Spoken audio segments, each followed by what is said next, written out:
ಬೆಳಗಾವಿ ಜಿಲ್ಲೆಯಲ್ಲಿ ನಾನು ಚಾರ್ಜ್ ತೊಗೊಂಡಾದ್ಮೇಲೆ ಬೇರೆ ಬೇರೆ ಸ್ಟೇಷನ್ ವ್ಯಾಪ್ತಿಯಲ್ಲಿ ಬಂದು ನೋಡುವಾಗ ಒಂದು 2-3 ವಿಚಾರಗಳನ್ನು ಸಾರ್ವಜನಿಕರು ನನಗೆ ಪ್ರಸ್ತಾವನೆ ಮಾಡಿದರು. ಒಂದು ಮದ್ಯಪಾನ ಮಾರಾಟ ಮಾಡುವುದು ಹಳ್ಳಿಯಲ್ಲಿ ಜಾಸ್ತಿ ಆಗಿದೆ, ಮತ್ತು ಗಾಂಜಾ ಸೇವನೆ ಮಾಡುವುದು ಮತ್ತು ಟ್ರಾಫಿಕ್ ರಿಲೇಟೆಡ್ ಇಶ್ಯೂ. ಈ ವಿಚಾರದಲ್ಲಿ ಗಾಂಜಾ ಸೇವನೆ ಮಾಡುವುದನ್ನು ಕಂಟ್ರೋಲ್ ಮಾಡೋದು ಮತ್ತು ಕೇಸ್ ಮಾಡೋದಕ್ಕೆ ನಮ್ಮ ಆಫೀಸರ್ಸ್ಗೆ ಸಹಕಾರ ಮಾಡುವುದಕ್ಕೆ testing kit, pregnancy testing kit ಥರ ಒಂದು ಟೆಸ್ಟಿಂಗ್ ಕಿಟ್ ಇರ್ತದೆ. ಟೆಸ್ಟಿಂಗ್ ಕಿಟ್ಟನ್ನು ಯೂರಿನ್ ಸ್ಯಾಂಪಲ್ ಹಾಕುವ ಸಂದರ್ಭದಲ್ಲಿ ಪಾಸಿಟಿವ್ ಇರ್ತಂದರೆ ಡಬಲ್ ಲೈನ್ ಬರ್ತದೆ. ಸೊ ಇಂಥ ಕಿಟ್ಟನ್ನು ಪ್ರತಿಯೊಂದು ಸ್ಟೇಷನ್ಗೆ ನಾವು ಸ್ಯಾಂಪಲ್ ಕಿಟ್ಟನ್ನು ತರಿಸಿಕೊಟ್ಟಿದ್ದೀವಿ. ಸೊ ತರಿಸಿಕೊಟ್ಟು ಆದಮೇಲೆ ಈಗ ಇತ್ತೀಚೆಗೆ ಲಾಸ್ಟ್ ಒಂದು ವಾರದಲ್ಲಿ ಸುಮಾರು ಒಂದು 5-6 ಕೇಸ್ ಆಗಿದೆ. ಅದರಲ್ಲಿ ಒಂದು ಚಿಕ್ಕೋಡಿಯಲ್ಲಿ, ರಾಯಬಾಗಲ್ಲಿ ಮತ್ತು ಖಾನಾಪುರನಲ್ಲಿ ಪೆಡ್ಲರ್ಸ್ ಒಂದು 3 ಜನ ಹಿಡಿದಿದ್ದಾರೆ. ಇವತ್ತು ಕೂಡ ಒಂದು ಕೇಸ್ ಆಗಿದೆ, ಅದ್ರ ಬಗ್ಗೆ ಡೀಟೇಲ್ ಮುಂದಿನ ದಿವಸಗಳಲ್ಲಿ ಕೊಡ್ತೀವಿ. 3 ಕೇಸಲ್ಲಿ ಕೂಡ ಯಾರ್ಯಾರು ಪೆಡ್ಲರ್ ಇದ್ದಾರೆ, ಚಿಕ್ಕೋಡಿಯಲ್ಲಿ ಒಂದು ರಾಮನಗರ, ಚಿಕ್ಕೋಡಿ ಟೌನ್ ವ್ಯಾಪ್ತಿಯಲ್ಲಿ ಬರುವ ರಾಮನಗರ ಬೀದಿಯಲ್ಲಿ ವಂದನಾ ರಾಜು ಎಂಬ ಒಂದು 50 ವಯಸ್ಸಿರುವ ಮಹಿಳೆಯೊಂದು 165 ಗ್ರಾಮ್ ಗಾಂಜಾವನ್ನು ಇಟ್ಕೊಂಡು ಮಾರಾಟ ಇರೋದು ಕಂಡು ಬಂದಿದೆ. ಮತ್ತು ಅದಲ್ಲದೆ ಆ ಮಹಿಳೆಯಿಂದ ಯಾರ್ಯಾರ ಕಡೆ ಗಾಂಜಾ ಹೋಗಿದೆ ಮತ್ತು ಯಾರ ಕಡೆಯಿಂದ ಆ ಮಹಿಳೆಗೆ ಬಂತು, 2 ಕೂಡ ಈಗ ಚೆಕ್ ಮಾಡ್ತಾ ಇದ್ದೀವಿ. ಯಾರ್ಯಾರ ಕಡೆ ಹೋಗಿದೆ ಅಂದರೆ ಹೇಳೋದಕ್ಕೆ ಆಲ್ರೆಡಿ ಒಂದು 4 ಜನಕ್ಕೆ ಟೆಸ್ಟ್ ಮಾಡಿದ್ದೀವಿ, ಒಂದು 4 ಜನ ಪಾಸಿಟಿವ್ ಬಂತು. ಈ ಮಹಿಳೆ ಈ 4 ಜನಕ್ಕೆ ಕೊಟ್ಟಿರೋದು ಕಂಡು ಬಂದಿದೆ. ಸೊ ಇದೇ ರೀತಿಯಲ್ಲಿ ರಾಯಬಾಗ್ ಸ್ಟೇಷನಲ್ಲಿ ಒಂದು 102 ಗ್ರಾಮ್ ನೂರ್ ಪಾಸಾ ಎಂಬ ಒಂದು ಕಡೆಯಿಂದ ಒಂದು 102 ಗ್ರಾಮ್ ಗಾಂಜಾವನ್ನು ಕೂಡ ಸೀಸ್ ಮಾಡಲಾಗಿದೆ. ಅದೇ ರೀತಿಯಲ್ಲಿ ಇವನು ಅಲ್ಲಿ ಸುತ್ತಮುತ್ತ ರೈತರ ಕೆಲಸ ಮಾಡಿಕೊಂಡು ಸುತ್ತಮುತ್ತ ಅಲ್ಲಿ ಇರುವವರಿಗೆ ಗಾಂಜಾ ಮಾರಾಟ ಮಾಡೋದು ಕಂಡು ಬಂದಿರ್ತದೆ. ಅವನು ಯಾರ್ಯಾರಿಗೆ ಮಾರಾಟ ಮಾಡಿದಾನೋ ಅವನಿಗೆ ಎಲ್ಲಿಂದ ಬಂದಿದೆ, ಇದು ಬಗ್ಗೆಯೂ ಕೂಡ ಈಗ ತನಿಖೆ ನಡೀತಾ ಇದೆ. ಖಾನಾಪುರನಲ್ಲಿ 10ನೇ ತಾರೀಕು ಖಾನಾಪುರ ರೈಲ್ವೆ ಸ್ಟೇಷನ್ ಕಡೆ ಒಬ್ಬನ ಪ್ರಾಣಿಸ್ ಬಾಸ್ ಎಂಬನ ಕಡೆಯಿಂದ ಒಂದು 100ಕ್ಕಿಂತ ಹೆಚ್ಚು ಗ್ರಾಮ್ ಸುಮಾರು 150 ಗ್ರಾಮ್ ಗಾಂಜಾವನ್ನು 135 ಗ್ರಾಮ್ ಗಾಂಜಾವನ್ನು ಇವನ ಕಡೆಯಿಂದ ಸೀಸ್ ಮಾಡಲಾಗಿದೆ. ಸೊ ಇವನು ಮಗನ ಕೊಟ್ಟಿರೋದಾಗಿ ಮಗನ ಕಡೆಯಿಂದ ಇವನು ತೊಗೊಂಡು ಲೋಕಲಿ ಮಾರಾಟ ಮಾಡಿರೋದು ಕಂಡು ಬಂದಿದೆ. ಸೊ ಇವನ ಮೇಲ್ಗಡೆನೂ ಕೇಸ್ ದಾಖಲಾಗಿದೆ. ಇದೇ ರೀತಿಯಲ್ಲಿ ಸುಮಾರು ಇನ್ನೂ ಒಂದು 4-5 ಕೇಸ್ ದಾಖಲಾಗಿದೆ. ಸೊ ಎಲ್ಲರಿಗೂ ಸಾರ್ವಜನಿಕರಿಗೆ ನಾನು ಹೇಳೋದೇನೆಂದರೆ, ದಯವಿಟ್ಟು ಒಂದು ವೇಳೆ ಗಾಂಜಾ ಮಾಹಿತಿ ಇರೋ ಸಂದರ್ಭಗಳಲ್ಲಿ ನಮ್ಮ ಗಮನಕ್ಕೆ ತೊಗೊಂಡು ಬನ್ನಿ. Karnataka state police app, KSP app ಅಂದರೆ ನೀವು ವಾಟ್ಸಪ್ ಇದೆಲ್ಲ ಡೌನ್ಲೋಡ್ ಮಾಡ್ತಾರೆ. ಅದೇ ರೀತಿಯಲ್ಲಿ KSP ಆ್ಯಪ್ ಅಂದರೆ ಒಂದು ಇರ್ತದೆ. ಅದರಲ್ಲಿ ಮಾಹಿತಿ ಕೊಡ್ತೀವಿ ಅಂದರೆ ಖಂಡಿತವಾಗಿ ನಾವು ಚೆಕ್ ಮಾಡ್ತೀವಿ, ಗಾಂಜಾ ಟೆಸ್ಟ್ ಮಾಡ್ತೀವಿ. ಯಾರು ಇದ್ದಾರೆ ಅಂದ್ರೂ ಕಾಲೇಜ್ ಮಕ್ಕಳು, ಸ್ಕೂಲ್ ಮಕ್ಕಳು ಇದ್ದಾರೆ ಅಂದರೆ ಅವ್ರು ನಾವು ಜೈಲಿಗೆ ಕಳಿಸೋದಲ್ಲ, ಅವರ ಸರಿಪಡಿಸೋ ಪ್ರಯತ್ನವನ್ನು ಮಾಡ್ತೀವಿ.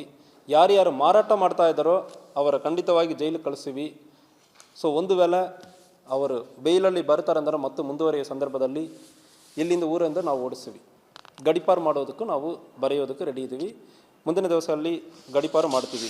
ಈ ಕೇಸಲ್ಲಿ ರಾಯಬಾಗ್ ಇನ್ಸ್ಪೆಕ್ಟರ್ ದುರ್ಯೋಧನ ಐಹೊಳೆ, ಕೇಸಲ್ಲಿ ಖಾನಾಪುರನಲ್ಲಿ ಇನ್ಸ್ಪೆಕ್ಟರ್ ಗೌಂಡಿ ಅವರು, ರಾಯಬಾಗ್ ಇನ್ಸ್ಪೆಕ್ಟರ್ ಮಲ್ಲಿಕಾರ್ಜುನ್ ಮತ್ತು ಚಿಕ್ಕೋಡಿ ಸರ್ಕಲ್ ಇನ್ಸ್ಪೆಕ್ಟರ್ ವಿಶ್ವನಾಥ ಚೌಗ್ಲೆ ಮತ್ತು ಸಬ್ ಇನ್ಸ್ಪೆಕ್ಟರ್ ಅವರು ಬಸಗೌಡ ನೇರ್ಲೆ, ಇವರೆಲ್ಲರೂ ಕೂಡ ಇನ್ನೂ ಭಾಳಷ್ಟು ಇನ್ಸ್ಪೆಕ್ಟರ್ಸ್ ಈಗ ಕೆಲಸ ವರ್ಕ್ ಮಾಡ್ತಾ ಇದ್ದಾರೆ.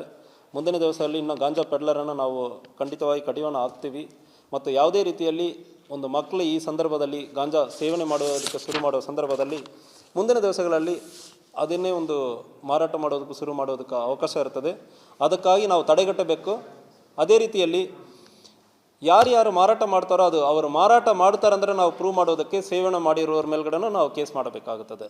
ಸೇವನೆ ಮಾಡಿರೋರ ಮೇಲ್ಗಡೆ ನಾವು ಜೈಲಿಗೆ ಹಾಕಲ್ಲ ಅಂದ್ರೂ ನಿಮ್ಮ ಮೇಲ್ಗಡೆನೂ ಕೇಸ್ ಆಗುತ್ತದೆ. ಇದು ಕೇಸಕ್ಕೆ ಮತ್ತು ಕೋರ್ಟಿಗೆ ಬರಬೇಕಾಗುತ್ತದೆ. ಮತ್ತು ಯಾವುದೇ ಗೌರ್ಮೆಂಟ್ ಜಾಬಕ್ಕೆ ಯಾವುದಕ್ಕೆ ಕೆಲಸಕ್ಕೆ ಹೋಗಬೇಕಂದ್ರೆ ಕಷ್ಟ ಆಗ್ತದೆ. ದಯವಿಟ್ಟು ನೀವು ಇದನ್ನು ಸೇವನೆ ಮಾಡುವುದನ್ನು ಕೂಡ ಅವಾಯ್ಡ್ ಮಾಡಬೇಕು. ಯಾವುದೇ ಮಾಹಿತಿ ಇರುತ್ತೆ ಅಂದ್ರೂ ನೀವು ಕೊಡಬಾರ್ದು. ನಮ್ಮ ಉದ್ದೇಶ ಯಾರ್ಯಾರು ಮಾರಾಟ ಮಾಡ್ತಾರೋ ಅವರ ಮೇಲ್ಗಡೆ ಕಡಿವಾಣ ಆಗಬೇಕು. ಅವ್ರು ಮಾರಾಟ ಮಾಡಿರೋದನ್ನು ಪ್ರೂವ್ ಮಾಡೋದಕ್ಕೆ ಸೇವನೆ ಮಾಡೋರ ಮೇಲ್ಗಡೆ ಕೇಸ್ ಮಾಡಬೇಕಾಗುತ್ತದೆ. ಡಿಸ್ಟಿಕ್ ಸುಮಾರು 1500 ಟೆಸ್ಟಿಂಗ್ ಕಿಟ್ ನಾವು 34 ಸ್ಟೇಷನ್ಗೆ ಕೊಟ್ಟಿದ್ದೀವಿ. ಪ್ರತಿ ಸ್ಟೇಷನ್ಗೆ 40 ಕಿಟ್ ಇದೆ. More than almost nearly 1500 kit ಇದೆ. ಅದಲ್ಲದೆ ಸಿಂಥೆಟಿಕ್ ಡ್ರಗ್ ಟೆಸ್ಟ್ ಮಾಡೋದಕ್ಕೆ ಪ್ರತಿ ಸ್ಟೇಷನ್ಗೆ ಒಂದು 10 ಟೆಸ್ಟಿಂಗ್ ಕಿಟ್, 360 ಟೆಸ್ಟಿಂಗ್ ಕಿಟ್ ಬೇರೆ ಬೇರೆ MDMA ಸಿಂಥೆಟಿಕ್ ಡ್ರಗ್ಸ್ ಯಾವುದು ಯೂಸ್ ಮಾಡ್ತಾರೆ ಅಂದ್ರೆ ಗೊತ್ತಾಗಿ ಬಿಡ್ತದೆ. ಸೊ ಅದನ್ನು ಕೂಡ ನಾವು ಕೊಟ್ಟಿದ್ದೀವಿ. ಸೊ ಈ ಟೆಸ್ಟಿಂಗ್ ಕಿಟ್ ಇರೋದ್ರಿಂದ ನಮ್ಮ ಪೊಲೀಸ್ ಆಫೀಸರ್ಗೆ ಒಂದು ಈ ಕೆಲಸವನ್ನು ಮಾಡೋದು, ಟೆಸ್ಟಿಂಗ್ ಮಾಡೋದು ಈಗ ಸುಲಭ ಇರ್ತದೆ. ಟೆಸ್ಟಿಂಗ್ ಮಾಡಿ ಆದಮೇಲೆ ಬ್ಲಡ್ ಟೆಸ್ಟ್ ತೊಗೊಂಡು ಲ್ಯಾಬಿಗೆ ಕಳಿಸ್ತಾರೆ. ಬ್ಲಡ್ ಟೆಸ್ಟ್ ಮೂಲಕ 100% ಅಶ್ಯೂರೆನ್ಸ್ ಕೊಡ್ತಾರೆ.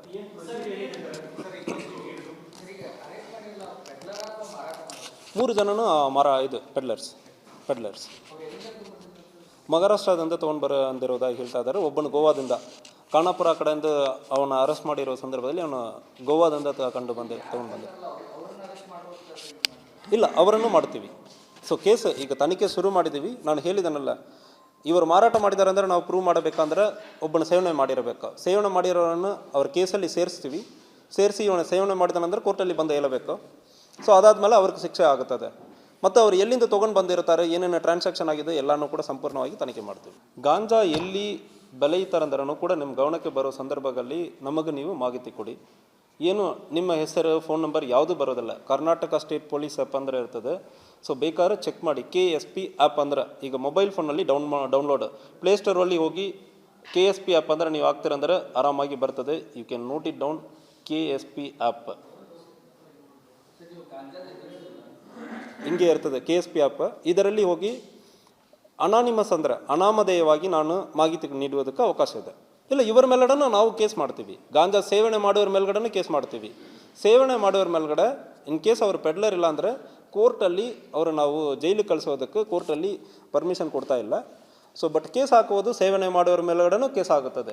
ಮುಂದಿನ ದಿವಸ ಅಲ್ಲಿ ಕೆಲಸಕ್ಕೆ ಹೋಗೋದು, ಬೇರೆ ಯಾವುದೇ ವೆರಿಫಿಕೇಷನ್ ಬರೋದು, ಪಾಸ್ಪೋರ್ಟ್ ವೆರಿಫಿಕೇಷನ್, ಈ ಕೇಸ್ ಕ್ಲಿಯರ್ ಆಗೋದು ಬರೋ ಕಷ್ಟ ಇರ್ತದೆ. 3 months ಬರೋನು ಸಿಗುತ್ತದೆ.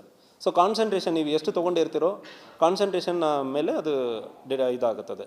3 months ಇರಬಹುದು, ಕೆಲವೊಂದು ಸಾರಿ 4 months ಇರಬಹುದು, ಕೆಲವೊಂದು ಸಾರಿ ಕಂಟಿನ್ಯೂಸ್ ಬೇರೆ ಬೇರೆ ರೀಸನ್. ನೀರು ಕುಡಿತಾ ಇರೋದು, ತುಂಬ ಜಾಸ್ತಿ ನೀರು ಕುಡಿತಾ ಇರ್ತೀರಿ, ಎಕ್ಸ್ಟ್ರೀಮ್ಲಿ ಜಾಸ್ತಿ, ಆವಾಗ ಒಂದು ತಿಂಗಳಿರೋದು ಒಂದು 25 ದಿವಸ ಕಡಿಮೆ ಆಗಬಹುದು.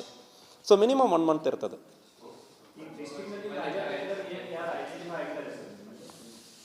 ಇಲ್ಲ, ಭಾಳಷ್ಟು ಜನ ಐಡೆಂಟಿಫೈ ಇದೆ. ಮೋರ್ ದೆನ್ ಈಗ 10+ ಒಂದು 10ರಿಂದ 15 ಜನ ಇವತ್ತಿನ ದಿವಸಕ್ಕೆ ಲಾಸ್ಟ್ 1 weekಲ್ಲಿ 15ಕ್ಕಿಂತ ಜಾಸ್ತಿ ಜನ ಕನ್ಸ್ಯೂಮ್ ಮಾಡಿರೋನು ಐಡೆಂಟಿಫೈ ಮಾಡಿದೆ. ಇಲ್ಲ, ಈಗ ಇದರಲ್ಲಿ ಒಂದು ಅಡ್ವಾಂಟೇಜ್ ಏನು ಯೂಸ್ ಮಾಡ್ತಾರೆ ಅಂದ್ರೆ, ಸ್ಮಾಲ್ ಲೆವೆಲಲ್ಲಿ ತೊಗೊಂಡು ಬಂದು ಮಾರಾಟ ಮಾಡುವಾಗ ಅವ್ರಿಗೆ ಬೈಲ್ ಈಸಿಯಾಗಿ ಸಿಗ್ಬಿಡ್ತದೆ ಅಂಥವ್ರು ಮಾಡ್ತಾ ಇದ್ದಾರೆ. ಸೊ ನಾವು ಏನು ಮಾಡ್ತೀವಿ, ಇವರು ಭಾಳಷ್ಟು ಜನಕ್ಕೆ ಕಾಲೇಜ್ ಮಕ್ಕಳಿಗೆ ಇಂಥಗೆಲ್ಲ ಇವರು ಮಾರಾಟ ಮಾಡ್ತಾರೆ, ಇದೇ ಕೆಲಸ ಮಾಡ್ತಾ ಇದ್ದಾರೆ ಅಂದರೆ ನಾವು ಗಡೀಪಾರು ಮಾಡೋ ಕೆಲಸವನ್ನು ಶುರು ಮಾಡ್ತೀವಿ. ಲೆಟ್ರಲ್ಲಿ ಯಾವುದೇ ಕಾಂಟ್ಯಾಕ್ಟ್ ನಂಬರು ಯಾವುದೂ ಇಲ್ಲ, ವೇಗಾಗಿ ಕಂಪ್ಲೇಂಟಲ್ಲಿ ಕೊಟ್ಟಿದ್ದಾರೆ. ಯಾವುದು ಇಲ್ಲ, ಇದು ಕಂಪ್ಲೀಟ್ ವೇಗಾಗಿ ಬಂತು, ಅದಕ್ಕೆ ನಾನು ಮಾತಾಡ್ತಾ ಇಲ್ಲ. ನಮ್ಮ ಸಬ್ ಇನ್ಸ್ಪೆಕ್ಟರ್ ಹೋಗಿದ್ದಾರೆ, ವಿಚಾರಣೆ ಮಾಡ್ತಾ ಇದ್ದಾರೆ. ಈಗ ಇವತ್ತು ಹೋಗಿ ಅಲ್ಲಿನೇ ಇದ್ದಾರೆ. 3 ದಿವಸದಿಂದನೇ ಕಳಿಸಿದ್ದೀವಿ. ಅಲ್ಲಿ ಈಗ ಅಪ್ರೋಚ್ ಮಾಡ್ತಾ ಇದ್ದಾರೆ. ನೋ ಬಡಿ ಹ್ಯಾಸ್ ಸೀನ್. ನೀವೇನು ಹೇಳ್ತಾ ಇದ್ದಾರೋ ಯಾರೂ ನೋಡಿಲ್ಲ. ಸೊ ಅದಕ್ಕೆ ಈಗ ನಮ್ಮ ಸಬ್ ಇನ್ಸ್ಪೆಕ್ಟರ್ ಇದ್ದಾರೆ. Within 2-3 days we may get a lead. ನಾವು ಕಂಪ್ಲೀಟಾಗಿ ಅದು ಕ್ಲಾರಿಫೈ ಮಾಡ್ತೀವಿ.